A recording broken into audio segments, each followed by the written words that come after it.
Fossey. Your talents are wasted on the medical profession. Will handed him the log, sniffing loudly. At the far end of the counter, the new orderly was filling out med sheets. "Tell me about the early arrival," Fossey said, signing the log and passing it back, tucking the metal binder under his arm as he did so. Will shrugged. "A retiring type, not much for conversation." He shrugged again. "Not surprising, given his recent diet of Haldol." Fossey frowned and opened the binder again, this time scanning the admitting history. "My God, 100 milligrams in a 12-hour period." "Guess they love their meds at Albuquerque General," Will said. "Well, I'll write orders after the initial evaluation," Fossey said. "Meanwhile, no Haldol. I can't do an eval on an eggplant." "He's in 6, Will said. "I'll take you down." A sign over the inner door read, "Warning, elopement risk," in large red letters. The new orderly let them through, sucking air between his big front teeth. "You know my feelings about placing arrivals in involuntary before an admitting diagnosis is made," Fossey said as they started down the bleak hallway. "It can color a patient's entire perspective on the facility, set us back before we're even started." "Not my policy, Doc, sorry," Will replied, stopping beside a scarred black door. "Albuquerque was pretty specific on that point." He unlocked the door, pulled the heavy bolt back. "Want me inside?" he asked, hesitating. Fossey shook his head. "I'll call if he gets agitated," he replied. The patient lay face up on the oversized transport stretcher, arms at his sides, legs straight to the ankles. From his doorway perspective, Fossey was unable to make out any facial features save a prominent nose and the knobbed arch of a chin, stubbled from a couple of days' growth.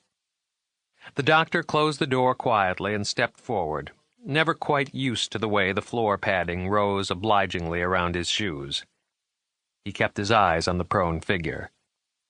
Beneath the thick canvas straps that crossed the stretcher, bandolier-like, the chest rose slowly, rhythmically.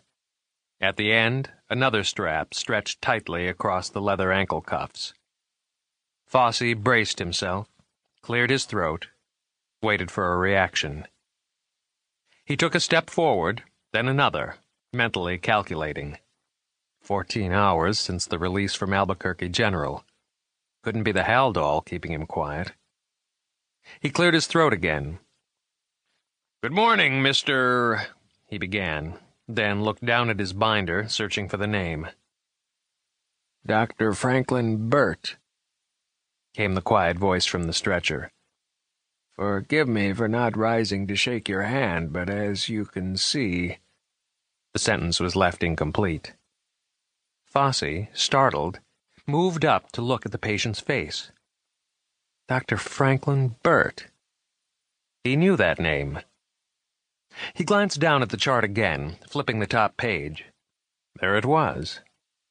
Dr. Franklin Burt, molecular biologist, M.D., Ph.D., Johns Hopkins Medical School. Senior scientist, GeneDyne Remote Desert Testing Facility. Somebody had placed marginal question marks next to the occupation. "Dr. Burt?" Fossey said incredulously, looking again at the man's face. The gray eyes focused in surprise. "Do I know you?" The face was the same.